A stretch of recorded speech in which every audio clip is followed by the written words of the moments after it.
बुराई के आने से पहले और धरती पर पहले इंसान के कदम रखने से बहुत पहले In the heavens, everything was perfect. स्वर्ग में अनंत अच्छाई का राज था। सब कुछ परफेक्ट था। हर स्वर्गदूत तेज रोशनी से चमकता था और अपने पिता सृष्टिकर्ता के लिए गहरी श्रद्धा रखता था।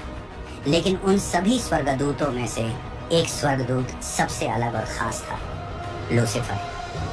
तुम परिपूर्णता की मिसाल थे, बुद्धि में सबसे आगे और सुंदरता में परिपूर्ण। लूसीफर सबसे बुद्धिमान, सबसे ताकतवर और स्वर्ग में सबसे सम्मानित स्वर्गदूत था। हर कोई उसकी प्रशंसा करता था। लूसीफर परमेश्वर की सबसे खूबसूरत रचना थी, उनकी सबसे खास कृति। वह पहला जीव था जिसे परमेश्वर ने अपने हाथों से बनाया था, सबसे पहली रचना। और परमेश्वर ने उसे अपना सबसे बेहतरीन स्वर्गदूत बनाकर खुशी महसूस की। परमेश्वर ने लूसीफर को ऐसी शक्ति दी जो किसी और स्वर्गदूत के पास नहीं थी। लूसीफर के पास सबसे बड़ी बुद्धि थी जो केवल परमेश्वर से कम थी, लेकिन लूसीफर पूरी तरह परफेक्ट नहीं था। तुम अपने कामों में निर्दोष थे जब तक कि तुम्हारे अंदर बुराई नहीं आ गई। इस तरह लूसीफर दुनिया में सारी बुराई और दुखों का कारण बन गया। वह अंधकार का राजकुमार, आत्माओं को भटकाने वाला और विनाश का स्वामी बन गया। वह शैतान बन गया। लूसीफर के पतन ने स्वर्ग पर एक गहरा घाव छोड़ दिया। रोशनी तो वापस आ गई, लेकिन स्वर्ग पहले जैसा नहीं रहा।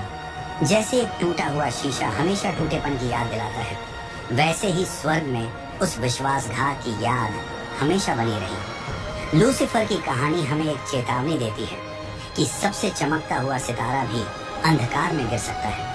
लेकिन यह सब कैसे हुआ? क्या हुआ? क्यों हुआ?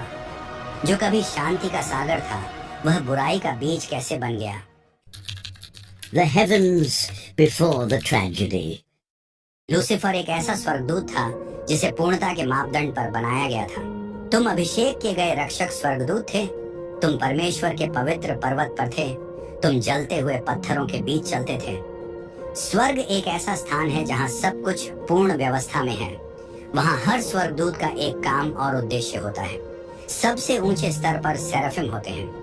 ये स्वर्गदूत जलती हुई आग की तरह होते हैं जो प्रेम और पवित्रता से भरे होते हैं। वे बिना रुके गाते हैं, पवित्र पवित्र पवित्र है सर्वशक्तिमान परमेश्वर। इसके बाद चेरुबिम आते हैं। ये दिव्य ज्ञान के रक्षक और ब्रह्मांड के रहस्यों की रक्षा करने वाले होते हैं। ये ऐसी ढाल की तरह होते हैं जो किसी भी अपवित्रता को दूर कर देती है। पृथ्वी के सबसे करीब जो स्वर्गदूत होते हैं वे आर्कएंजल्स और एंजल्स होते हैं। आर्कएंजल्स जैसे माइकल और गैब्रियल खास संदेश लाने वाले होते हैं। ये युद्ध के योद्धा की तरह होते हैं जो अपने तलवार पर परमेश्वर का संदेश लेकर आते हैं। और अंत में एंजल्स होते हैं जो इंसानों के सबसे करीब रहते हैं। ये हमारी आत्माओं के रक्षक होते हैं, हमारी यात्रा में साथ देते हैं और सुनिश्चित करते हैं कि बुराई हमारे पास न आए। इस परिपूर्ण व्यवस्था में परमेश्वर ने कुछ खास बनाने का सोचा। अपनी असीम बुद्धि और प्रेम से उन्होंने लूसीफर को बनाया, जिसे सुबह का तारा कहा गया। तुम पूर्णता की मुहर थे, ज्ञान से भरे और सुंदरता में अद्भुत। लूसीफर सिर्फ सुंदर ही नहीं था, वह एक लीडर था, एक ऐसा मार्गदर्शक जिसे बाकी स्वर्गदूत मानते थे। उसकी आकर्षक बातें सभी को खींच लेती थी और उसकी उपस्थिति से सभी उसे आदर और सम्मान देते थे। वह स्वर्गदूतों के बीच अद्भुत गरिमा के साथ चलता था। सेराफिम और चेरुबिम उसकी बातों को ध्यान से सुनते थे और यहाँ तक कि महान योद्धा माइकल भी उसकी बुद्धि की प्रशंसा करते थे। लूसीफर स्वर्गीय गायकों को संगठित करता था। वह बड़े जोश और भावना के साथ सृष्टिकर्ता की स्तुति का नेतृत्व करता था। उसकी आवाज अंधेरे में जलती हुई आग की तरह थी, जो स्वर्गदूतों को उनके गीतों और प्रार्थनाओं में मार्ग दिखाती थी। परमेश्वर ने बुराई नहीं बनाई थी, बल्कि कुछ पूर्ण बनाया था। लेकिन लूसीफर अपनी खुद की चमक से अंधा हो गया।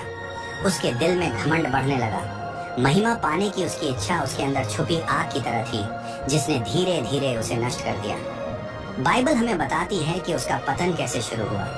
तुम्हारा दिल अपनी सुंदरता के कारण घमंडी हो गया और अपनी चमक के कारण तुमने अपनी बुद्धि को खराब कर लिया। जो कभी लूसीफर का वरदान था, वही उसके पतन का कारण बन गया। उसकी सुंदरता, जिसकी सभी प्रशंसा करते थे, उसकी बर्बादी का कारण बन गई। उसकी बुद्धि, जो दूसरों को प्रेरित करती थी, उसी ने उसे नष्ट कर दिया। घमंड ने उसे पूरी तरह से घेर लिया। वह अपनी जगह से ऊपर उठना चाहता था और अपना सिंहासन परमेश्वर के सितारों से भी ऊपर रखना चाहता था। उसने अपने दिल में कहा, मैं स्वर्ग तक चढ़ जाऊंगा, मैं अपना सिंहासन परमेश्वर के सितारों से भी ऊंचा करूंगा। और फिर स्वर्ग कांप उठा, बगावत हुई और शांति टूटकर कांच की तरह बिखर गई। खुद यीशु ने अपने शब्दों में कहा, मैंने शैतान को बिजली की तरह स्वर्ग से गिरते हुए देखा। एक पल में लूसीफर को गहराई में गिरा दिया गया। उसे उस रोशनी से दूर कर दिया गया जो कभी उसका घर थी। उसकी महिमा खत्म हो गई और उसकी चमक अंधकार में छिप गई। सुबह का तारा गिरा दिया गया, वह चमकता हुआ स्वर्गीय तारा बुझ गया। लेकिन यह कैसे हुआ? Lucifer in the Holy Scriptures. हालांकि लूसीफर का प्रभाव बहुत बड़ा है, लेकिन पवित्र शास्त्रों में उसका नाम बहुत कम लिया गया है। ऐसा क्यों है कि जिसका दुनिया पर इतना असर है, उसके बारे में इतना कम बताया गया है?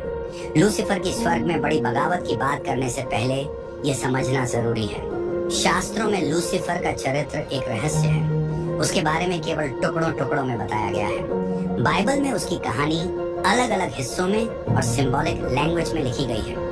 इस वीडियो की स्टोरी बाइबल पर आधारित है, लेकिन इसमें कुछ एडिशनल सोर्सेज का भी उपयोग किया गया है, खास तौर पर the history of the angelic world, जिसे फादर जोसे एंटोनियो फोर्टे ने लिखा है। इसके साथ ही संत ऑगस्टिन की लिखी किताबों से भी जानकारी ली गई है, जहां लूसीफर को अपने सृजनकर्ता से ऊपर उठने की इच्छा का प्रतीक बताया गया है। संत ऑगस्टिन लिखते हैं कि लूसीफर अपनी खुद की रोशनी से अंधा हो गया और उसने परमेश्वर के बराबर बनने की कोशिश की। इसके कारण उसे स्वर्ग से निकाल दिया गया, जो हमें एक स्थायी सबक देता है। अब देखते हैं कि लूसीफर की आत्मा कैसे भ्रष्ट होने लगी। Lucifer's descent into darkness.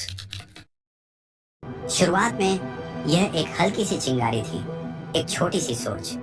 Lucifer ने खुद से सोचा, क्या मेरी रोशनी और ज्यादा तेज नहीं चमक सकती? क्या मेरी महिमा हमेशा किसी और की सेवा करने के लिए ही होनी चाहिए? ये सवाल बहुत छोटे थे, लगभग न दिखने वाले, लेकिन बीज की तरह थे, जो धीरे धीरे बढ़ने लगे। अपने विचारों की चुप्पी में लूसीफर ने खुद को ऊंचाई पर, एक सिंहासन पर सबकी प्रशंसा पाते हुए कल्पना करना शुरू कर दिया। हर काम जो वह करता उस आवाज को और मजबूत बना देता। दूसरी ओर स्वर्ग में सब कुछ पहले जैसा शांत और सही था, लेकिन लूसीफर के अंदर कुछ ऐसा था जो हर दिन और दूर होता जा रहा था। स्वर्गदूतों ने लूसीफर में बदलाव देखना शुरू कर दिया। वह चुपचाप और रहस्यमयी सा हो गया था। एक दिन गैब्रियल उसके पास आए और बोले, लूसीफर भाई, कौन सा बोझ तुम्हारे दिल पर है? तुम्हारी रोशनी बेचैन लगती है। लूसीफर ने उनकी ओर देखा और जवाब दिया, कुछ चीजें ऐसी हैं जिन्हें हम भी नहीं समझ सकते प्रिय गैब्रियल। गैब्रियल ने यह सुनकर एक अजीब सा सन्नाटा महसूस किया, जैसे कुछ गलत होने वाला हो। लेकिन लूसीफर ने अपनी नजरें हटा ली और ऐसा कुछ भी नहीं कहा जिससे उसके दिल में उठ रहे तूफान का पता चले। दिन ब दिन लूसीफर अपने कामों को नजरअंदाज करने लगा। उसकी आवाज, जो कभी स्वर्गीय गायक दल की लीडर थी, अब खामोश हो गई। दूसरे स्वर्गदूत उसकी कमी महसूस करने लगे, जैसे आसमान से कोई तारा गायब हो गया। जब सब मिलकर परमेश्वर की तारीफ करते थे, जहां वह पहले सबसे आगे रहता था, अब वह आधे मन से आता था और ऊपर देखते हुए गर्व और नाराजगी का मिला जुला एहसास करता था। स्वर्ग के नियम साफ थे, लेकिन कोई जंजीरें नहीं थी। परमेश्वर ने हर स्वर्गदूत को आजादी दी थी कि वे अपनी मर्जी से प्यार और सेवा करें। उनकी परिपूर्णता में उन्हें अपनी मर्जी चुनने का तोहफा भी मिला था। इसलिए जब लूसीफर अपने अच्छे और बुरे विचारों के बीच लड़ रहा था, बाकी स्वर्गदूत भी कुछ अजीब महसूस करने लगे। उसके चुनाव की बेचैनी।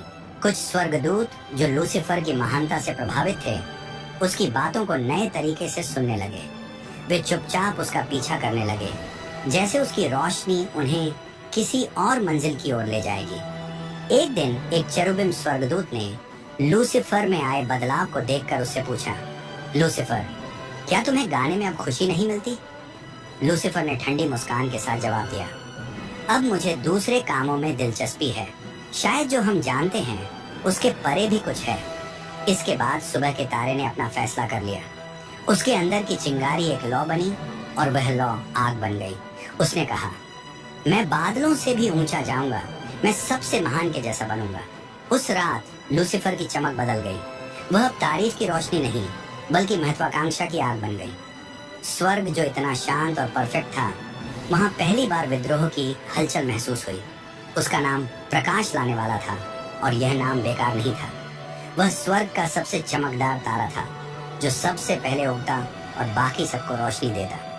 हर स्वर्गदूत उसकी बात ध्यान से सुनता, क्योंकि लूसीफर ने परमेश्वर के बारे में ऐसे बातें की जैसे कोई और कभी नहीं कर सका।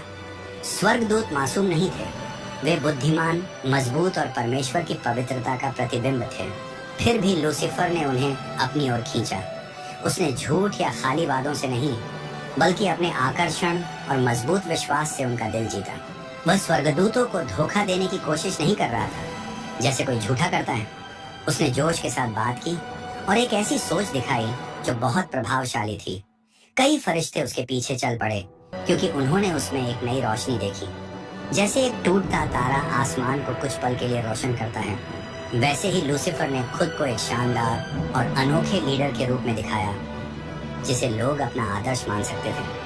उसकी अच्छाई, उसका अधिकार, उसका सम्मान और उसका प्रभाव, ये सब उसके लायक थे। अगर हम समझ पाते कि परमेश्वर की यह रचना कितनी खास थी, तो हमें यह भी समझ आता कि क्यों परमेश्वर ने खुद अपने काम की तारीफ की। बाइबल में अय्यूब की किताब में लिखा है कि लूसीफर के पाप ने भी परमेश्वर की बनाई रचना को पूरी तरह से नष्ट नहीं किया। पाप के बावजूद वह अब भी शक्तिशाली बना रहा। The divine warning. परमेश्वर ने पवित्र खामोशी के बीच लूसीफर को अकेले बुलाया। उनकी आवाज, जो गहरी नदी की तरह थी, प्यार और धैर्य से लूसीफर को संबोधित करती थी। लूसीफर, मेरे बेटे, जो परफेक्शन की मिसाल है, मैं महसूस कर रहा हूँ कि तुम्हारे विचार मुझसे दूर जा रहे हैं। तुम्हारे दिल में ऐसे ख्याल आ रहे हैं जो तुम्हें अनंत से अलग कर रहे हैं। लूसीफर ने शांत चमक के साथ अपने सृजनकर्ता की ओर देखा और जवाब दिया, पिता, क्या आपने मुझे समझने और खोजने के लिए नहीं बनाया? मुझे आपकी रचना की गहराई को समझने से ज्यादा और कुछ नहीं चाहिए। क्या आपको लगता है कि यह गलत है? परमेश्वर का दुख गहरा था लेकिन शांत। उनका बड़ा और धैर्य से भरा दिल उस आजादी को समझता था जो उन्होंने दी थी। वे जानते थे कि घमंड के बीच सबसे पवित्र जगह में भी उग सकते हैं। परमेश्वर ने धीरे से कहा, लूसीफर, तुम्हारी समझने की इच्छा अच्छी है, लेकिन तुम्हारे विचार खुद पर केंद्रित होते जा रहे हैं। तुम उस रोशनी से मोहित हो गए हो जो मैंने तुम्हारे अंदर रखी है। तुम भूल गए हो कि यह रोशनी मेरे प्यार का प्रतिबिंब है, न कि तुम्हारा खुद का स्रोत। लूसीफर ने अपनी नजरें झुका ली, लेकिन उसके अंदर न समझ पाने और घमंड की आग जलने लगी। हे प्रभु, मैंने कभी कुछ ऐसा नहीं चाहा जो आपका ना हो। मेरी रोशनी, ये रोशनी तो आपका दिया हुआ तोहफा है। मैं आपसे कैसे दूर हो सकता हूँ जब आपने ही अपनी इच्छा से मुझे बनाया है। परमेश्वर ने उसे अनंत ममता भरी आंखों से देखा। वे जानते थे कि लूसीफर के दिल में, गहराई में, वह अपनी खुद की महानता को एक लक्ष्य की तरह देखने लगा था। उसने अभी पाप नहीं किया था, लेकिन उसका प्यार धीरे धीरे ठंडा पड़ने लगा था। परमेश्वर, जो दया से भरे हुए थे, ने अपना हाथ लूसीफर की तरफ बढ़ाया। बेटे, याद करो कि सारी रोशनी कहाँ से आती है। अपने दिल को अंधेरे से ढकने मत दो। अगर तुम मेरी ओर लौटोगे तो तुम्हारी चमक और बढ़ेगी, सच्चाई में बढ़ेगी, और हम साथ में किसी भी अकेले विचार से बड़े बन जाएंगे। लेकिन लूसीफर को शांति महसूस होने की बजाय उसके गर्व को चोट लगी। ये एक अजीब सा एहसास था जिसे वह ठीक से समझ नहीं पा रहा था, लेकिन वह वहां था। क्या परमेश्वर को उस पर भरोसा नहीं था कि वह वफादार रहेगा? इतनी चेतावनियां क्यों? लूसीफर ने झुककर विदा ली, लेकिन उसके अंदर एक अनदेखी दूरी बढ़ने लगी। समय बीतता गया और लूसीफर की समझने और खोजने की इच्छा उसे पूरी तरह से घेरने लगी। अब वह परमेश्वर पर पहले जैसी श्रद्धा के साथ ध्यान नहीं देता था। बाकी स्वर्गदूत अभी भी उसकी आराधना करते थे और उसकी आवाज अभी भी गायकों का नेतृत्व करती थी, लेकिन उसका दिल दो हिस्सों में बटा हुआ था। एक बार फिर परमेश्वर ने उसे बुलाया, लूसीफर, मैंने वह रास्ता देखा है जिस पर तुम जा रहे हो, और तुम्हें इस तरह देखना मुझे दुख देता है। तुम्हारी रोशनी अब अंधेरे में बदल रही है। अभी भी समय है मेरे बेटे। अगर तुम लौट आओ तो तुम्हारे भीतर का प्यार फिर से खिल उठेगा। लेकिन इस बार लूसीफर ने सुनने से मना कर दिया। उसका सख्त दिल सिर्फ अपनी खुशी और अपने सम्मान के बारे में सोचने लगा। उसके मन में ख्याल आया, क्या मैं इससे ज्यादा का हकदार नहीं? परमेश्वर ने अपनी असीम धैर्य के साथ उसे जाने दिया। वह जानते थे कि उन्होंने अपनी पूरी मोहब्बत और दया दे दी है। आखिरी चेतावनी देते हुए परमेश्वर ने कहा, मैं तुमसे दूर नहीं जाऊंगा, लेकिन तुम्हें अपनी मर्जी से चुनने की आजादी है। God gives Lucifer a second chance. परमेश्वर का दुख बहुत गहरा था, एक पुराना और दर्द भरा गम। उन्हें पता था कि वे अपनी सबसे सुंदर रचना को खो देंगे। उनकी दया असीम थी, लेकिन लूसीफर के फैसले का सम्मान करना जरूरी था। गिरने के बाद भी मैं उसे प्यार करूंगा, सृष्टिकर्ता ने सोचा। जब लूसीफर दूर जा रहा था तो ऐसा लगा मानो पूरा स्वर्ग चुप हो गया हो। जल्द ही स्वर्ग में एक बड़ा रहस्य प्रकट होने वाला था, जो हर स्वर्गदूत की परीक्षा लेगा, खासकर लूसीफर की। परमेश्वर ने अपनी असीम बुद्धि से उस पल को टाल दिया। वह लूसीफर को समय देना चाहते थे, ताकि वह विनम्रता सीखे और अपने दिल में वफादारी को मजबूत कर सके। परमेश्वर ने बहुत प्यार और चिंता से उससे बात की। मेरे बेटे, उन्होंने नरम आवाज में कहा, एक बड़ा रहस्य आने वाला है, और जब वह आएगा तो हवाएं तेज होंगी। तुम्हारे दिल में तनाव बहुत गहरा होगा, जैसे आंधी आसमान को चीर रही हो। तुम्हें खुद को तैयार करना होगा, आज्ञा का पालन करना सीखो, क्योंकि परीक्षा बहुत बड़ी होगी। लूसीफर ने ध्यान से सुना।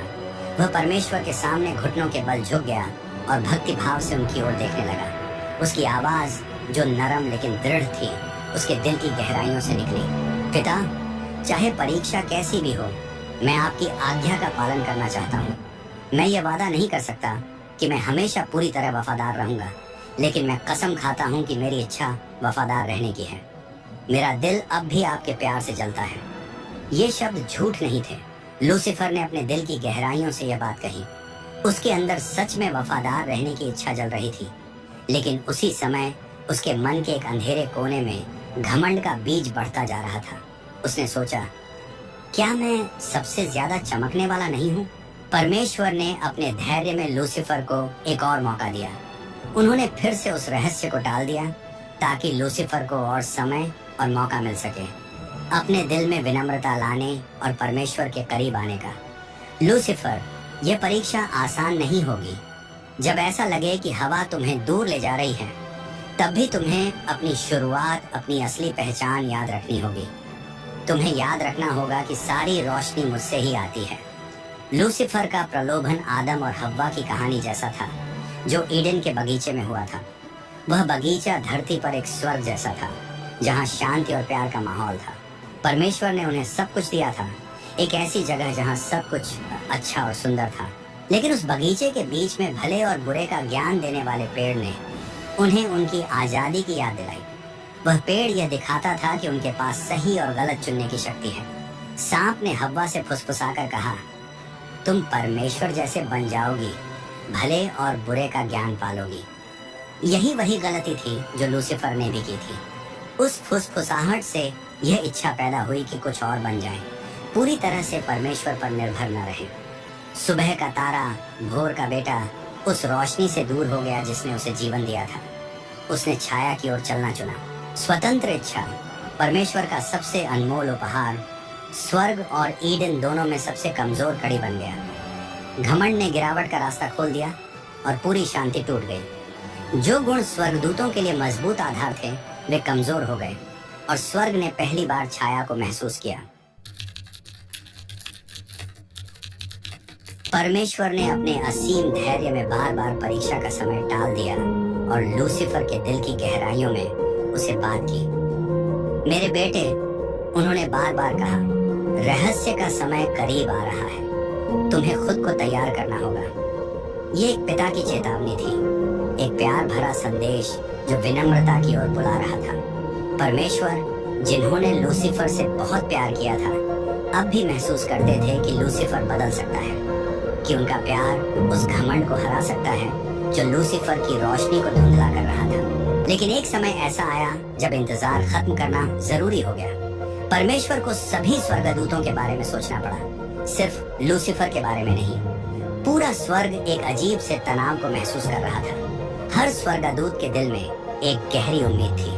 उस दिन परमेश्वर ने अपने सभी स्वर्गदूतों, बड़े और छोटे को एक जगह इकट्ठा किया। वह सभा पूरे आकाश को रोशन कर रही थी। एक गंभीर शांति छा गई। ऐसा लगा जैसे पूरा स्वर्ग सांस रोककर खड़ा हो। आकाश खुला और परमेश्वर की उपस्थिति असीम महिमा के साथ चमक उठी।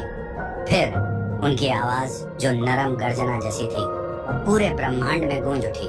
मैं एक भौतिक ब्रह्मांड बनाऊंगा, परमेश्वर ने घोषणा की। एक ऐसी जगह जहां जीवन फले फूलेगा, एक ऐसी जगह जो मेरे प्यार और महिमा को एक नए तरीके से दर्शाएगी। फिर परमेश्वर ने स्वर्गदूतों के सामने वह दृश्य दिखाया जो होने वाला था। तारे, आकाश गंगाएं और ग्रह जो पूरी तरह से संतुलित होकर घूम रहे थे। और इन ग्रहों में से एक थी धरती, एक ऐसी जगह जहां जीवन अपनी सबसे बड़ी सुंदरता के साथ फलेगा फूलेगा। स्वर्गदूत हैरानी और खुशी के साथ यह सब देख रहे थे। उनके दिलों में खुशी बढ़ने लगी, जैसे वे एक ऐसा सपना देख रहे हों जिसे उन्होंने कभी सोचा भी नहीं था। लेकिन फिर परमेश्वर ने बोलना जारी रखा और उनकी बातें और भी रहस्यमयी हो गईं। मैं सिर्फ यह ब्रह्मांड नहीं बनाऊंगा, उस ग्रह पर मैं अपनी छवि और समानता में जीवों को बनाऊंगा। उन्हें इंसान कहा जाएगा। वे मांस और आत्मा के मिश्रण होंगे, स्वर्ग और पृथ्वी का मिला जुला रूप। और भी उसी जगह मैं खुद मनुष्य बनकर आऊंगा। ट्रिनिटी के दूसरा व्यक्ति, मेरा पुत्र, मानव रूप में आएगा। उसका नाम यीशु मसीह होगा और उस मानव रूप में तुम मेरी आराधना करोगे।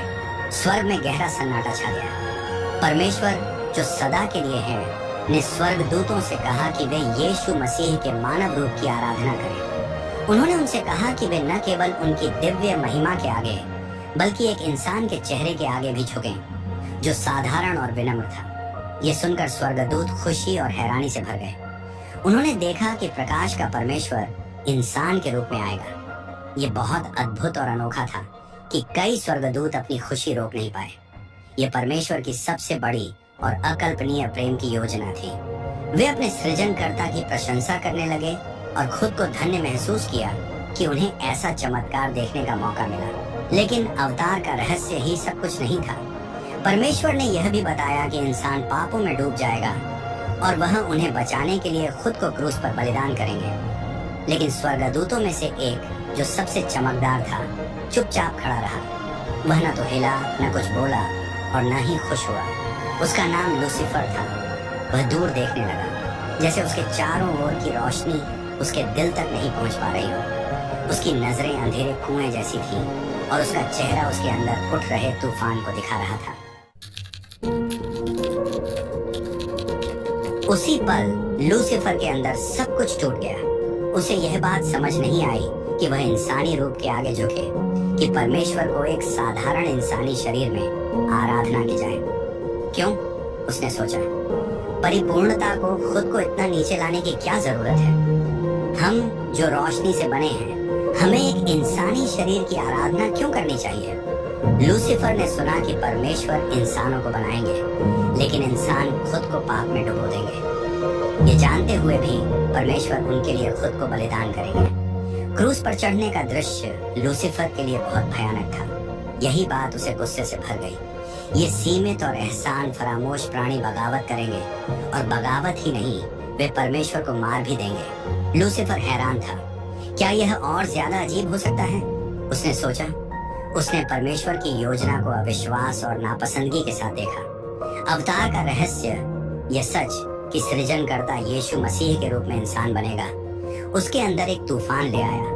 और उस तूफान से एक सवाल उठा, क्यों नहीं मैं? सदियों तक लूसीफर सबसे सुंदर था, परमेश्वर के सिंहासन के सबसे करीब और सृजनकर्ता की सबसे अनमोल रचना।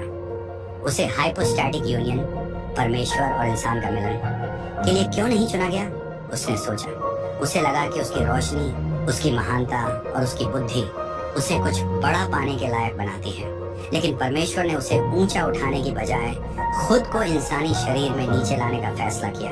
इस सोच से लूसीफर के दिल में कड़वाहट पैदा हुई, एक ऐसी कड़वाहट जो उसके दिल को सांप की तरह लपेटने लगी और उसमें बचा हर प्यार और सम्मान खत्म करने लगी जो उसने कभी पिता परमेश्वर के लिए महसूस किया था। आखिरकार वह महत्वपूर्ण पल आ गया। परमेश्वर वहां थे, स्वर्गदूतों की भीड़ से घिरे हुए। एक एक करके लूसीफर के भाई घुटनों के बल झुक गए और परमेश्वर का इंसान बनना के रहस्य को स्वीकार किया। लेकिन लूसीफर खड़ा रहा। उसका शरीर कठोर था, उसकी नजरें परमेश्वर के सिंहासन पर जमी थीं और उसका दिल खामोश नफरत से भरा था। धीरे धीरे उसने अपने होंठ खोले और बिना किसी भावना के एक शब्द कहा, एक ऐसा शब्द जो स्वर्ग की शांति में गरज की तरह गूंज उठा, नहीं। परमेश्वर ने उसे दुख और प्यार के मिश्रण के साथ देखा, लेकिन लूसीफर के दिल में सिर्फ घृणा थी। उसने गहरी सांस ली और दोबारा कहा, इस बार इतनी ताकत के साथ कि वहां मौजूद हर कोई हिल गया। नहीं, उसकी आवाज ठंडी और विद्रोही थी, जैसे कोई राजा फैसला सुना रहा हो। वहां मौजूद स्वर्गदूत कांप गए। वे समझ ही नहीं पाए कि वे क्या देख रहे हैं। कैसे सबसे शुद्ध और सबसे सुंदर स्वर्गदूत खुद सृजनकर्ता का विरोध कर सकता है? वह ऐसा करने की हिम्मत कैसे कर सकता है? फिर लूसीफर ने अपनी नजरें स्वर्गदूतों की भीड़ की ओर घुमाई और एक डरावनी शांति के साथ बोलना शुरू किया। क्या तुम नहीं समझते कि यह एक गलती है? क्या तुम नहीं देख सकते कि परमेश्वर हमसे कितनी अजीब बात मांग रहे हैं? उसकी आवाज जो अंधेरे ज्ञान से भरी थी, स्वर्ग में गूंज उठी। वह हमसे कह रहे हैं कि हम एक कमजोर रूप की आराधना करें, घुटनों के बल झुकें इंसानी शरीर के सामने। यह महिमा नहीं है, यह अपमान है। हर शब्द जो समझदारी और प्रभाव से भरा था, स्वर्गदूतों के दिलों में गहराई तक उतर गया। यह शब्द उनके मन में शक बोने लगे और उस शांति को बिगाड़ने लगे जो पहले उनके दिलों में थी। परमेश्वर हमसे ऐसा काम करने को कहते हैं जो गलत है, उसने ठंडे गुस्से के साथ कहा। हमें यह बेकार की बात नहीं माननी चाहिए। गलती परमेश्वर की है, उन्होंने गलत रास्ता चुना है। हम क्यों झुके? हम जो रोशनी से बने हैं, हमें ऊंचे स्थान पर होना चाहिए, न कि खुद को नीचे करना चाहिए। स्वर्गदूत चुपचाप सुनते रहे, हैरान और उलझन में। उसकी बातें बहुत सही और समझदारी भरी लग रही थी। कुछ स्वर्गदूतों के दिलों में बगावत का बीज पनपने लगा। लूसीफर, जिसके पास हमेशा से लोगों को अपनी बात से खींचने का हुनर था, एक एक करके सबकी ओर देखने लगा। उसके चेहरे पर ठंडी लेकिन पक्की लगन झलक रही थी। लूसीफर, जो स्वर्गदूतों में सबसे बड़ा था, अब गिर चुका था। स्वर्गदूत, जो अब शक से भरे हुए थे, लूसीफर की बातों को सुन रहे थे। उसकी बातें बगावत और तर्क से भरी हुई थीं, जो उनके दिलों में गूंज रही थी। उसकी बातों में एक ऐसा आकर्षण था जो धीरे धीरे जहर की तरह असर कर रहा था। क्या परमेश्वर हमसे कुछ ऐसा मांग रहे हैं जो नामुमकिन है? क्या यह सही है कि हमें इंसान जैसी चीज के सामने झुकना पड़े जो हमसे इतना छोटा और कमजोर है? ये ऐसे विचार थे जिन्हें कुछ स्वर्गदूत सोचने की भी हिम्मत नहीं कर पा रहे थे, लेकिन फिर भी वे उनके दिलों में अंधेरे की तरह बढ़ रहे थे। जब लूसीफर बोल रहा था तो उसकी बातें उसके आत्मविश्वास और अधिकार से भरी हुई थी। उसे सुने बिना रह पाना मुश्किल था। उसकी बातें मजबूत, सीधी और बुद्धि के साथ विरोध का मेल थी। लेकिन अचानक उसकी बातों के बीच एक आवाज गूंजी जो पूरे स्वर्ग को हिला देने वाली थी। एक चीख जो विश्वास और सादगी से भरी हुई थी। परमेश्वर जैसा और कौन है? यह आवाज माइकल की थी, जो एक छोटे से प्रधान स्वर्गदूत थे। उनकी रैंक भले ही छोटी थी, लेकिन उनकी पवित्रता की चमक सबसे अलग और सबसे ताकतवर थी। उनका यह जोरदार सवाल स्वर्गदूतों के दिलों में तलवार की तरह चुभ गया। सिर्फ 3 शब्दों में माइकल ने लूसीफर की सारी बातों का जवाब दे दिया। उन्होंने उसकी सोच की सबसे बड़ी गलती दिखा दी। परमेश्वर जैसा और कौन है?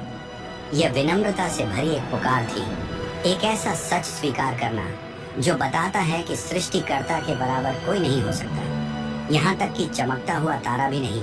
स्वर्गदूत कांप उठे। माइकल के शब्द जो इतने सरल और सीधे थे, उनके अंदर कुछ जगा गए। उन्होंने स्वर्गदूतों को याद दिलाया कि वे कौन हैं, कहाँ से आए हैं और उनका अस्तित्व किसकी वजह से है। लूसीफर ने जब यह आवाज सुनी तो वह माइकल की तरफ पलटा। उसकी नजरों में ठंडा गुस्सा और हैरानी दोनों थी। अब तक किसी ने भी उसे इतनी खुलकर चुनौती देने की हिम्मत नहीं की थी। माइकल उसकी ओर बढ़ा, आकार में छोटा लेकिन हिम्मत से भरा हुआ। तुम घमंडी हो, माइकल ने कहा। उनकी आवाज शांत थी, लेकिन उसमें ऐसा विश्वास था जो तीर की तरह सीधे दिल में उतर गया। तुम्हारी रोशनी लूसीफर अब एक ऐसा अंधेरा बन गई है जो सृष्टिकर्ता को ढकने की कोशिश कर रहा है। क्या तुम नहीं देख रहे कि तुमने खुद को परमेश्वर से ऊपर रख दिया है? लूसीफर के अंदर गहरी चोट लगी। माइकल के इन शब्दों ने उसका घमंड और उसकी लालच सबके सामने खोलकर रख दिया। उसका गर्व और उसकी महत्वाकांक्षा अब बेपर्दा और शर्मिंदा हो चुके थे।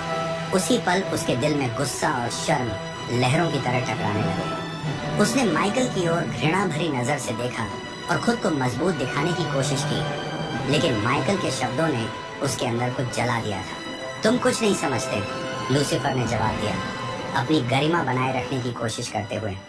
क्या तुम इतने अंधे हो कि यह नहीं देख पा रहे कि जो हमसे मांगा जा रहा है वह अपमान है? मैं, जो उसकी महिमा में सबसे पहले था, किसी इतनी छोटी चीज के सामने झुक नहीं सकता। उसकी आवाज भले ही मजबूत लग रही थी, लेकिन उसके गुस्से और कड़वाहट ने उसे बदल दिया था। माइकल ने उसे शांत लेकिन दृढ़ नजर से देखा। उसकी आवाज धीमी थी, लेकिन उसमें हजारों तूफानों की ताकत थी। तुम प्यार को नहीं समझते लूसीफर। यह अपमान की बात नहीं है, यह प्यार की बात है। परमेश्वर हमारे लिए इंसान बनते हैं और तुम उन्हें इसलिए ठुकरा देते हो क्योंकि तुम खुद को छोटा सहन नहीं कर सकते। तुम अपनी जगह भूल गए हो। तुम भूल गए हो कि तुम जो भी हो वह सिर्फ उनकी महिमा की परछाई है। ये परमेश्वर नहीं है जो खुद को नीचा कर रहे हैं। यह तुम्हारा घमंड है जो तुम्हें हद से ऊपर ले जा रहा है। लूसीफर को लगा कि वह इसे और बर्दाश्त नहीं कर सकता। ऐसा लग रहा था जैसे माइकल उसे उसका खुद का चेहरा दिखा रहे हो, और जो वह देख रहा था वह सुंदर नहीं था, बल्कि गुस्से और नफरत से भरी एक परछाई थी। माइकल जिस सच्चाई और प्यार का बचाव कर रहे थे, उसका बोझ लूसीफर सहन नहीं कर पा रहा था। तो बिना कुछ कहे लूसीफर पलट गया। वह माइकल और बाकी सबसे दूर चला गया। उसकी पीठ सीधी थी, लेकिन उसके अंदर एक ऐसा गुस्सा जल रहा था जिसे वह रोक नहीं सकता था। अकेले में लूसीफर रोया। ये दुख के आंसू नहीं थे, बल्कि शुद्ध गुस्से के थे। यह गुस्सा उसके घायल अभिमान से जन्मा था। माइकल की यह हिम्मत कैसे हुई? वह मुझे कैसे चुनौती दे सकता है जो सबसे चमकदार है? लेकिन उसके दिल के गहरे कोने में एक धीमी आवाज उसे याद दिला रही थी कि माइकल सही था, और यही सच्चाई उसे सबसे ज्यादा परेशान कर रही थी। क्या तुम नहीं देख सकते कि परमेश्वर हमसे ऐसा काम करने को कहते हैं जो बहुत मुश्किल है? उसने धीमी लेकिन गहरी आवाज में कहा। वो कहते हैं कि हम अपने असली रूप को छोड़ दें और एक साधारण रूप के सामने झुक जाएं। हम जो रोशनी से बने हैं, मिट्टी से बने इंसानों के सामने झुकें? क्या हमें एक ऐसे परमेश्वर की आराधना करनी चाहिए जो सूली पर चढ़ाया गया? हम जो अद्भुत हैं, उस टूटे हुए शरीर के सामने झुकें जो खून से सना है, जख्मी है और बहुत दर्द में है। ज्यादा से ज्यादा स्वर्गदूत कहने लगे, लूसीफर सही है। परमेश्वर हमसे ऐसा कुछ नहीं मांग सकते जो समझ में ही ना आए। क्या परमेश्वर सच में परमेश्वर हैं? क्या वो सिर्फ एक बहुत ताकतवर स्वर्गदूत हैं? क्या वो बस लूसीफर से थोड़ा बड़ा और शक्तिशाली हैं? किसी भी हाल में शक का बीज कई स्वर्गदूतों के दिमाग में बोया जा चुका था। लूसीफर की जलती और गहरी नजरें उसके भाई बहनों पर टिक गईं, और कई स्वर्गदूतों को उसकी बातों में सच्चाई महसूस हुई। लूसीफर नफरत की बात नहीं करता था, न ही उसने हिंसा की बात की। उसने गरिमा की बात की, उनकी महानता की बात की और उनके अधिकार की, अपनी पहचान को बनाए रखने के लिए। लूसीफर जानता था कि उनके दिलों तक कैसे पहुंचा जाए। उसने आजादी की बात की, स्वतंत्रता की बात की और ऐसा बनने की बात की जो वे हमेशा से थे उससे आगे। उसने उन्हें एक ऐसा स्वर्ग का वादा किया जहां किसी के आगे झुकने की जरूरत नहीं होगी। एक ऐसा स्थान जहां उनकी खुद की प्रतिभा और रोशनी की कदर होगी, बिना किसी के अधीन हुए। परमेश्वर ने हमें अपनी मर्जी से फैसला लेने की आजादी दी है, लूसीफर ने कहा। तो फिर क्यों ना हम इसका इस्तेमाल करें? क्यों ना हम वही बने जो हम सच में हैं? हर बैठक के साथ उसके साथियों की संख्या बढ़ती गई। वो छोटे स्वर्गदूत नहीं थे जो उसके पीछे चले, बल्कि सबसे सुंदर, सबसे बुद्धिमान, और वे थे जिनमें परमेश्वर ने ताकत और खूबसूरती भरपूर दी थी। लूसीफर ने उन्हें बहुत सोच समझकर चुना, ऐसे स्वर्गदूतों को जो उसकी तरह कुछ ज्यादा पाने की ख्वाहिश रखते थे। स्वर्ग के सबसे चमकदार और सुंदर स्वर्गदूत जो कभी परमेश्वर की रचना के सबसे अनमोल गहने थे, अब एक बाकी सेना बनाने लगे। वे इतने परफेक्ट थे कि उनकी रोशनी बाकी सबकी चमक को पीछे छोड़ देती थी, लेकिन अब उनकी वही रोशनी धीरे धीरे अंधेरे में बदलने लगी। ऐसी ही एक बैठक में लूसीफर उनके सामने खड़ा हुआ। उसके अंदर एक जबरदस्त ताकत और प्रभाव था। हम भविष्य हैं, लूसीफर ने जोर से कहा। उसकी आवाज गरज की तरह गूंज उठी। हम वो रोशनी हैं जो झुकने से इनकार करती है। हम अपनी पहचान को किसी कमजोर रूप के नीचे दबने नहीं देंगे।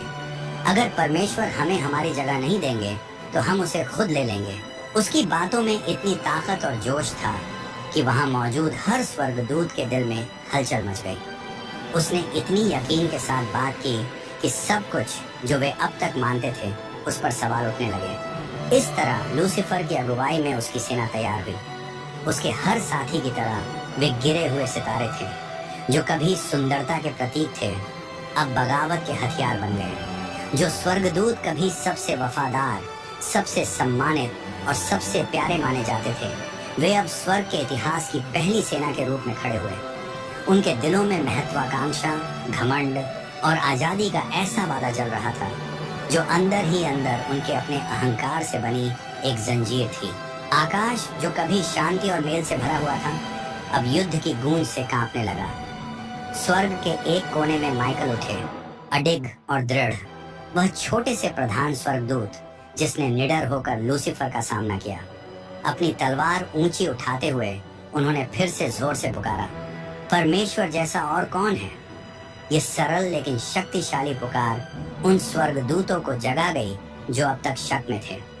माइकल अपनी विनम्रता और ताकत के साथ लूसीफर की सेना के सामने खड़े हो गए, परमेश्वर की गरिमा बचाने के लिए तैयार।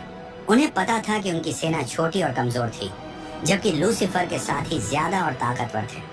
लेकिन माइकल कभी नहीं डरे। उनका विश्वास उनकी ढाल था और उनकी वफादारी उनका हथियार। इस तरह स्वर्ग में रोशनी और अंधेरे के बीच युद्ध अपने चरम पर पहुंच गया। लूसीफर जो सबसे सुंदर स्वर्गदूत था, जिसे सुबह का तारा कहा जाता था, उसने अपनी रोशनी को बगावत में बदल दिया, जो सृष्टि के इतिहास में हमेशा याद रहेगी। पहली लड़ाई भाइयों के बीच हुई और हर बार हर टकराव के साथ स्वर्ग हिल गया और पूरा ब्रह्मांड रुककर यह सब देखता रहा। स्वर्ग की बुनियादों को हिलाने वाली एक जबरदस्त लड़ाई शुरू हुई। एक तरफ विद्रोही सेना थी जिसका नेतृत्व लूसीफर कर रहा था, उसकी चमक अब अंधेरे में बदल चुकी थी। दूसरी तरफ वफादार स्वर्गदूत थे जिनका नेतृत्व माइकल कर रहे थे। माइकल एक छोटे लेकिन बहादुर स्वर्गदूत थे, जिनमें लोहे जैसी ताकत, अटूट विश्वास और बहुत विनम्रता और हिम्मत थी। स्वर्ग जो कभी शांति और मेलजोल का स्थान था, अब एक चमकता हुआ युद्ध मैदान बन गया। यह लड़ाई रोशनी और अंधेरे की, वफादारी और बगावत की थी। सेनाएं ऐसे टकराई जैसे आग और बिजली की लहरें।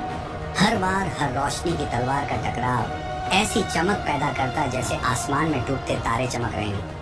यह एक भयंकर और खतरनाक नृत्य जैसा था। गिरे हुए स्वर्गदूत जो कभी सबसे सुंदर और ताकतवर थे, अब बेहद गुस्से के साथ लड़ रहे थे। लेकिन वफादार स्वर्गदूत शांत लेकिन मजबूत इरादे के साथ लड़ रहे थे। उनके दिल में अपने निर्माता के लिए प्यार और वफादारी थी। माइकल जो सबसे छोटे दर्जे के प्रधान स्वर्गदूत थे, अपने भाइयों की सेना के आगे बढ़ रहे थे। उन्होंने जोर से चिल्लाया, उनकी आवाज पूरे ब्रह्मांड में गूंज उठी, परमेश्वर जैसा कौन है। माइकल की ताकत उसके दर्जे या चमक में नहीं थी, बल्कि उसके विश्वास में थी। वह अपनी शान या घमंड के लिए नहीं लड़ रहा था, बल्कि इसलिए क्योंकि उसे पता था कि अच्छाई, रोशनी और सच्चाई उसके साथ है। इस विश्वास से उसकी ताकत और बढ़ गई। वफादार स्वर्गदूतों को लगा जैसे वे दिव्य शक्ति से घिरे हुए हैं।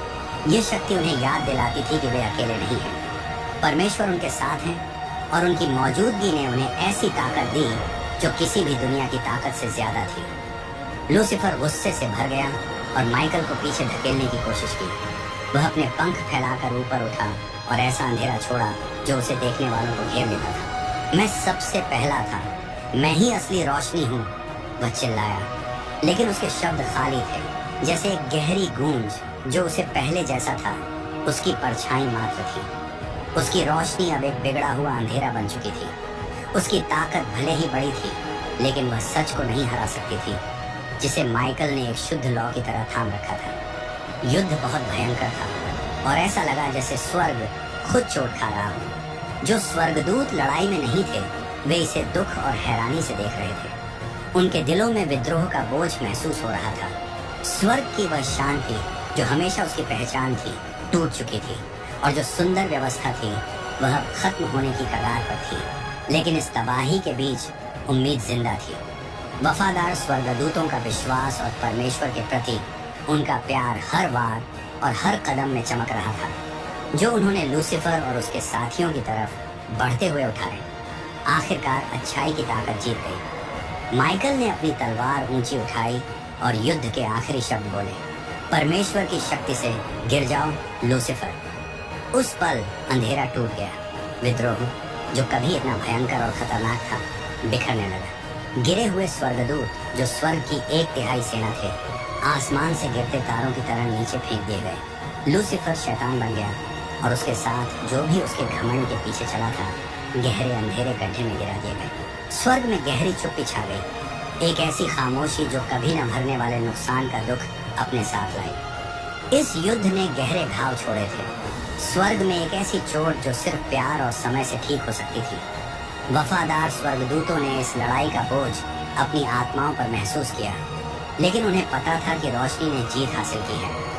सच्चाई, विश्वास और उम्मीद, वे गुण जिन्हें कभी हराया नहीं जा सकता, जीत गए थे। इस जीत के साथ स्वर्ग ने एक सच्चाई को याद किया, अच्छाई हमेशा बुराई पर जीतती है, न ताकत से न हिंसा से, बल्कि इसलिए क्योंकि अच्छाई परमेश्वर का असली रूप है, एक ऐसी रोशनी जिसे कोई अंधेरा बुझा नहीं सकता। घमंड, नफरत और लालच चाहे कितनी भी कोशिश करें, वे प्यार और वफादारी की शुद्धता के सामने केवल छोटे और कमजोर साए हैं। युद्ध खत्म हो चुका था और स्वर्ग भले ही घायल था फिर से शांत हो गया। माइकल का विश्वास, उसके विनम्र शब्द, परमेश्वर जैसा कौन है, अब पूरे ब्रह्मांड में गूंज रहे थे। यह एक अटल और सच्चा सत्य था जो याद दिलाता था कि परमेश्वर की महिमा अनंत है और कोई भी, चाहे वह कितनी भी चमकदार रोशनी क्यों न हो, उनके प्यार से बड़ा नहीं हो सकता। आखिरी और निर्णायक युद्ध के बाद स्वर्ग ने बाकी स्वर्गदूतों को बाहर कर दिया। लूसीफर जो कभी सुबह का तारा था और उसके साथ गिरे हुए स्वर्गदूतों को रोशनी से बहुत दूर अंधकार और वीराने में धकेल दिया गया। जब उन्हें निकाला गया तो ऐसा लगा जैसे स्वर्ग खुद हिल गया हो। जो स्वर्गदूत सबसे सुंदर और सबसे ताकतवर थे, जिनकी चमक तारों जैसी थी, वह गिरते हुए उल्कापिंडों की तरह नीचे जा गिरे। उन्हें एक ऐसी जगह भेजा गया जहां सिर्फ अराजकता और अंधेरा था, एक ऐसा स्थान जहां परमेश्वर की महिमा को न देखा जा सकता था और न महसूस किया जा सकता था। लूसीफर जो अब शैतान बन चुका था, अपनी गिरावट का दर्द ऐसे महसूस कर रहा था जैसे जलता हुआ लोहे का टुकड़ा उसकी आत्मा को झुलसा रहा हो। परमेश्वर, रोशनी और स्वर्ग की शांति से पूरी तरह दूर हो जाना ऐसा घाव था जो किसी भी शारीरिक सजा से ज्यादा गहरा था। जहां उसे और उसके साथियों को कैद किया गया था, वह जगह अभी आखिरी नरक नहीं थी, लेकिन यह अराजकता और पूरी तरह से अकेलेपन का स्थान था। यह एक ऐसी जगह थी जहां शांति और महिमा नहीं पहुंच सकती थी। एक टूटा हुआ सपना, स्वर्ग के नियमों की एक अंधेरी परछाई। यह पवित्रता से पूरी तरह कटा हुआ एक संसार था। शैतान के लिए यह निकाला जाना उसके असली मकसद का अंत था, लेकिन अपने घमंड और गुस्से में उसकी नफरत एक नए इरादे में बदल गई। अगर वह परमेश्वर की महिमा हासिल नहीं कर सकता था, तो वह इसे जहां भी देखेगा उसे नष्ट कर देगा। इस निराशा के अंधेरे में उसकी नजर परमेश्वर की बनाई हुई दुनिया पर गई, उस भौतिक दुनिया पर जिसे बनाने का वादा परमेश्वर ने किया था। शैतान के बिगड़े हुए दिमाग में एक ख्याल आया, अगर वह स्वर्ग नहीं पा सकता तो वह परमेश्वर की सबसे अनमोल रचना मानवता को बर्बाद कर देगा। इंसानों को जो परमेश्वर की छवि में बनाए गए थे, अंधेरे में खींचते देखना उसे एक कड़वी संतुष्टि देता था। इंसान ही वे थे जिन्होंने परमेश्वर के सिंहासन के पास उसकी जगह ले ली थी। वह प्यार और अच्छाई जिससे इंसानों को बनाया गया था, अब उसकी नफरत का निशाना बन गए। उसका इरादा साफ था, अगर वह और उसके गिरे हुए साथी परमेश्वर के पास नहीं रह सकते, तो इंसानों को भी इसका हक नहीं होना चाहिए। यह नफरत और गुस्सा एक मिशन में बदल गया, परमेश्वर की रचना को बिगाड़ने और उसकी पवित्रता को खराब करने की गहरी इच्छा। लूसीफर और उसके गिरे हुए स्वर्गदूतों की निकासी का सीधा असर दुनिया में अच्छाई और बुराई के संतुलन पर पड़ा। उसी पल से बुराई ने अस्तित्व लेना शुरू कर दिया। अब यह सिर्फ अच्छाई की कमी नहीं थी, बल्कि एक सक्रिय और संगठित शक्ति बन गई थी। शैतान के नेतृत्व में दानव भौतिक दुनिया पर अपना असर डालने के तरीके खोजने लगे। इंसानों को बिगाड़ने, घमंड, जलन और निराशा जैसे भाव पैदा करने में, वही भाव जो उनकी अपनी गिरावट का कारण बने थे। परमेश्वर ने अपने प्यार और न्याय में इस अलगाव की इजाजत दी। स्वर्गदूतों को निकाला जाना सिर्फ सजा नहीं, बल्कि ईश्वरीय न्याय का एक काम था। जिन स्वर्गदूतों ने बगावत चुनी थी और परमेश्वर के प्यार और पवित्रता को ठुकरा दिया था, वे अब उसकी उपस्थिति में नहीं रह सकते थे। परमेश्वर का प्यार हमेशा था, लेकिन उनका न्याय संतुलन मांगता था। जिन्होंने रोशनी को ठुकराने का फैसला किया, वे अब उसमें रहकर उसका आनंद नहीं ले सकते थे। इस काम में परमेश्वर के प्यार और न्याय का सही संतुलन दिखाई दिया। न्याय ने अलगाव की मांग की, लेकिन प्यार ने गिरे हुए स्वर्गदूतों को मौजूद रहने की आजादी दी। हालांकि वह आजादी अंधेरे में थी जिसे उन्होंने खुद चुना था। लूसीफर, जो अब शैतान है, की कहानी उसका निकाला जाना तक खत्म नहीं होती। ये कहानी दुनिया में अच्छाई और बुराई के बीच के रिश्ते में आगे बढ़ती है। उसका गिरना, उसकी नफरत और मानवता को बिगाड़ने की उसकी इच्छा हर लालच और हर आत्मिक संघर्ष में मौजूद रहती है जिसका इंसान सामना करते हैं।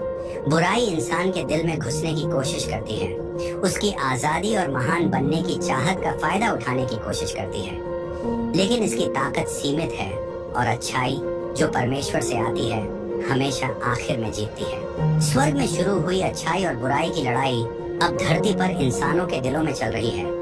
शैतान और उसके दानव हर आत्मा की रोशनी को अंधेरा करने की कोशिश करते हैं, लेकिन परमेश्वर की कृपा, प्यार और न्याय हमेशा हमारे साथ रहते हैं। ये हमें याद दिलाते हैं कि भले ही बुराई शोर मचाए और विरोध करे, लेकिन अच्छाई हमेशा जीतती है। लूसीफर का गिरना एक कभी न खत्म होने वाले संघर्ष की शुरुआत बन गया, एक याद दिलाने वाली बात कि आखिर में अच्छाई, रोशनी और परमेश्वर का प्यार अजेय है। जैसे स्वर्ग में हुआ, वैसे ही धरती पर भी माइकल का सवाल हमेशा गूंजेगा, परमेश्वर जैसा कौन है? जब से स्वर्ग से निकाला गया, लूसीफर, जो अब शैतान कहलाता है, का एक ही मकसद रहा है, उस दुनिया को बिगाड़ना जिसमें वह पहले रहता था। बाइबल में कई स्टोरीज हैं जहां शैतान लोगों को बहकाने की कोशिश करता है। वह न केवल आम लोगों को बल्कि विश्वास के बड़े नायकों को भी आजमाता है। सबसे खास स्टोरी नए नियम में है, जब शैतान रेगिस्तान में यीशु को बहकाने की कोशिश करता है। 40 दिन और 40 रात तक उपवास करने के बाद यीशु का सामना शैतान से होता है। शैतान उन्हें ताकत, खाना और शोहरत के लालच देता है। वह कहता है, अगर तुम परमेश्वर के बेटे हो तो इन पत्थरों को रोटी बना दो। फिर वह यीशु को मंदिर की सबसे ऊंची जगह पर ले जाता है और कहता है कि वह नीचे कूद जाए, क्योंकि स्वर्गदूत उन्हें बचा लेंगे और उनकी ताकत सबको दिख जाएगी। आखिर में शैतान यीशु को दुनिया के सभी राज्यों का वादा करता है अगर यीशु उसकी आराधना करें। इस तरह शैतान असली मकसद दिखाता है। वह चाहता है कि लोग सिर्फ उसकी आराधना करें जो केवल परमेश्वर के लिए है। यीशु हर लालच का जवाब अपनी आत्मिक ताकत और परमेश्वर पर भरोसे के साथ देते हैं। वह शैतान के हर प्रस्ताव को सख्ती से मना करते हैं। पवित्र शास्त्र के शब्द बोलते हैं और यह सच बताते हैं कि ताकत और महिमा सिर्फ परमेश्वर की है।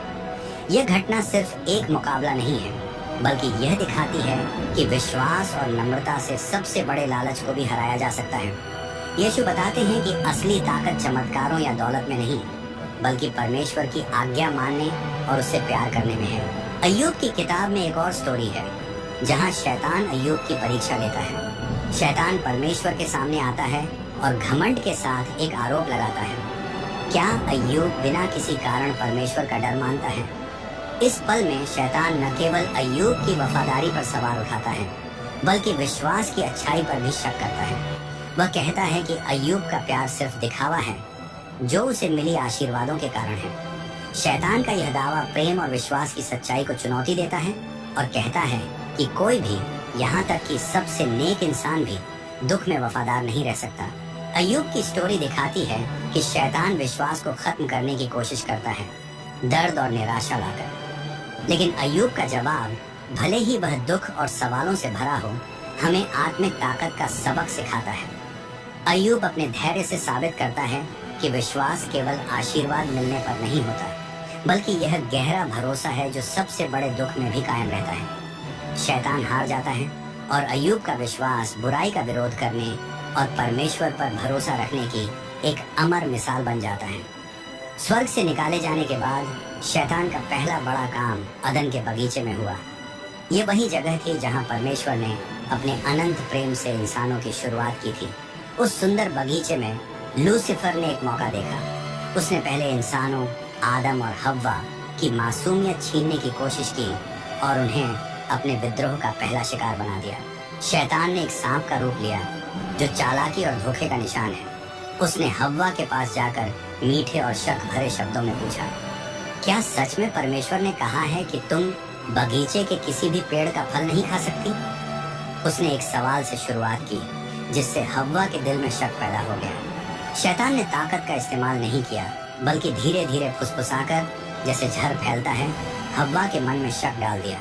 लूसीफर को पता था कि एक छोटी सी इच्छा को कैसे बड़ी जरूरत बना देना है और शक को कैसे एक गलत कदम में बदल देना है। शैतान ने हव्वा से कहा, तुम परमेश्वर की तरह बन जाओगी और अच्छा बुरा जानने लगोगी। यह वादा इंसानों की किस्मत बदलने वाला था। आदम और हव्वा जो परमेश्वर की बात माने बिना खुद महान बनने का सपना देख रहे थे, इस लालच में आ गए। वे गिर गए और उनके साथ पूरी दुनिया पाप के अंधकार में डूब गई।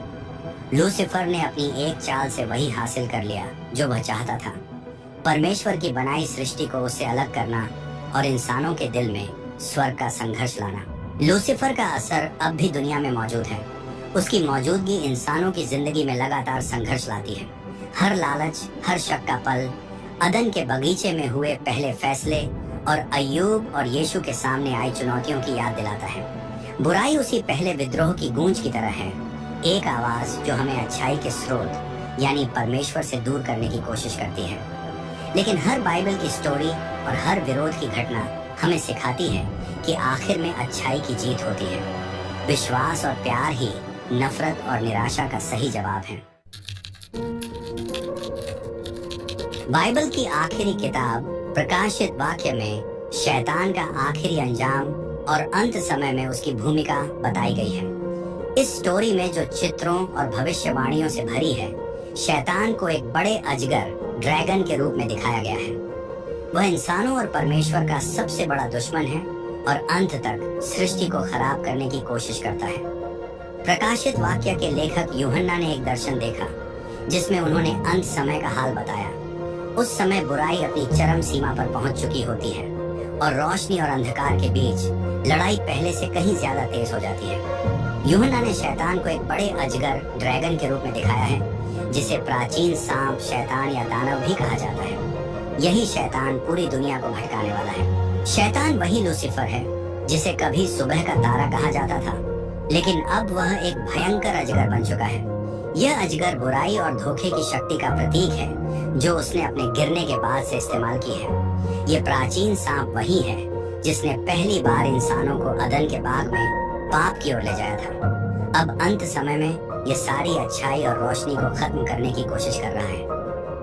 प्रकाशित वाक्य एक ऐसे समय का वर्णन करता है जिसे कठिनाई का समय कहा गया है। इस समय में बहुत सारी आपदाएं और परीक्षाएं होंगी और इंसान दो हिस्सों में बढ़ जाएगा, एक जो परमेश्वर का साथ देंगे और दूसरे जो बुराई के झूठे लालचों में फंस जाएंगे। इस स्टोरी में शैतान को महान धोखेबाज के रूप में दिखाया गया है। ये वही है जिसने शुरू से ही इंसानों को परमेश्वर से दूर करने की कोशिश की है। अंत समय में वह अपनी कोशिशें और तेज कर देता है। वह अपने सभी तरीकों का इस्तेमाल करके दुनिया को भ्रष्ट और बर्बाद करने की कोशिश करता है। शैतान को हमारे भाइयों और बहनों पर आरोप लगाने वाला भी कहा गया है। वह लगातार परमेश्वर में विश्वास रखने वालों को भटकाने, उनके मन में संदेह, लालच और निराशा पैदा करने की कोशिश करता है। यूहन्ना के दर्शन में दिखाया गया है कि शैतान का अंतिम सामना माइकल और स्वर्ग की सेनाओं के साथ होता है। यह महान युद्ध उसी लड़ाई का हिस्सा है जो स्वर्ग में तब शुरू हुई थी जब लूसीफर को वहां से निकाल दिया गया था। अब समय के इस अंतिम पड़ाव में यह संघर्ष अपनी सबसे तीव्र स्थिति पर पहुंचता है। प्रकाशित वाक्य में शैतान को जानवर और झूठे भविष्यवक्ता के पीछे का मास्टरमाइंड बताया गया है। ये दोनों धरती पर उभरती हुई बुरी ताकतें हैं जो अराजकता और मूर्ति पूजा फैलाती है। इनके जरिए शैतान एक ऐसा राज्य बनाना चाहता है जो सीधे परमेश्वर के अधिकार को चुनौती दे। यह नकली राज्य परमेश्वर के दिव्य राज्य की गलत नकल है। शैतान चाहता है कि लोग उसकी परमेश्वर की तरह आराधना करें। उसका मुख्य लक्ष्य यहाँ साफ हो जाता है। वह हमेशा से वही महिमा चाहता था जो परमेश्वर को मिलती है। इसके लिए वह धोखे और क्रूरता का सहारा लेकर सृष्टि को पूरी तरह भ्रष्ट करने की कोशिश करता है। प्रकाशित वाक्य यह दिखाकर खत्म होती है कि अच्छाई आखिरकार बुराई पर जीत जाती है। बड़े कष्टों और अंतिम युद्ध के बाद शैतान हार जाता है और बुराई की ताकत हमेशा के लिए खत्म हो जाती है। एक खास प्रतीकात्मक तस्वीर में दिखाया गया है कि शैतान को पकड़कर जलते हुए गंधक की झील में फेंक दिया जाता है। यह जगह हमेशा की सजा की जगह है, जहां से शैतान इंसानों तक पहुंच नहीं सकता और न ही सृष्टि को प्रभावित कर सकता है। यह न्याय का सबसे बड़ा काम है, जो शैतान और उसके अनुयायियों का अंतिम अंजाम तय करता है। वे हमेशा के लिए परमेश्वर और उनकी महिमा से दूर हो जाते हैं। प्रकाशित वाक्य में शैतान का पतन अच्छाई की बुराई पर आखिरी जीत को दिखाता है। परमेश्वर अपने प्यार और न्याय में बुराई को बस एक हद तक ही काम करने देते हैं और इंसानों को चुनने की आजादी देते हैं। लेकिन अंत समय में जब सबका इम्तिहान हो चुका होगा और सबने अपने फैसले ले लिए होंगे, तब बुराई को हमेशा के लिए खत्म कर दिया जाएगा। शैतान का अंतिम अंजाम केवल उसके बुरे कामों का नतीजा नहीं है, बल्कि यह भी दिखाता है कि परमेश्वर की ताकत पूरी सृष्टि पर है। शैतान के पतन में वह एक असफल विद्रोह का प्रतीक बन जाता है। वह एक बुझी हुई रोशनी की तरह है, जो अपनी लालच और नफरत में कभी उस प्यार और अच्छाई को हरा नहीं सकी जो सारी सृष्टि को जीवन देती है। प्रकाशित वाक्य में शैतान की हार का इंसानों के इतिहास और भविष्य के लिए गहरा मतलब है। यह भविष्यवाणी हमें याद दिलाती है कि भले ही बुराई कभी कभी बड़ी और ताकतवर लगे, उसका समय सीमित होता है। उसकी ताकत परमेश्वर की अनंत ताकत के आगे बहुत छोटी है।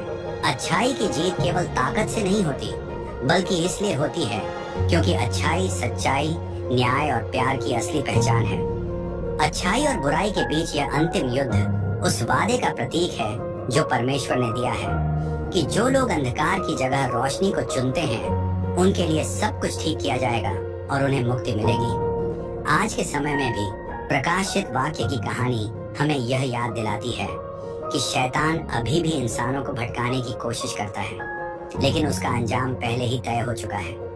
उसकी ताकत सीमित है और उसका विद्रोह आखिरकार असफल ही होगा। शैतान के पतन और अंत समय में उसकी हार की कहानी हमें यह आशा देती है कि अच्छाई चाहे कितनी भी मुश्किलों में हो, हमेशा जीतती है। विश्वास, आशा और धैर्य हमारे आध्यात्मिक हथियार हैं जो हमें परमेश्वर के करीब लाते हैं। ये कहानी हमें याद दिलाती है कि अंतिम जीत अच्छाई की होगी और परमेश्वर की रोशनी हमेशा चमकती रहेगी। अगर आप लूसीफर की स्टोरी और उसके पतन के बारे में जानने में रुचि रखते हैं, तो प्रकाशित वाक्य की 5 भविष्यवाणियों को जरूर पढ़ें। ये भविष्यवाणियां लूसीफर के अंतिम अंजाम और अच्छाई और बुराई के बीच चल रहे संघर्ष के अंत में उसकी भूमिका के बारे में बताती हैं। इन भविष्यवाणियों में बताया गया है कि शैतान की आखिरी बड़ी कोशिश कैसे दुनिया को भ्रष्ट करने की होगी। आप जानेंगे कि लूसीफर के विद्रोह ने न केवल उसका भविष्य बदला, बल्कि यह इंसानों के भविष्य और परमेश्वर के न्याय की जीत से गहराई से जुड़ा हुआ है। तैयार हो जाइए उस कहानी का अंत जानने के लिए, जो एक पतन से शुरू हुई थी और एक महान प्रकाशित वाक्य के साथ खत्म होगी।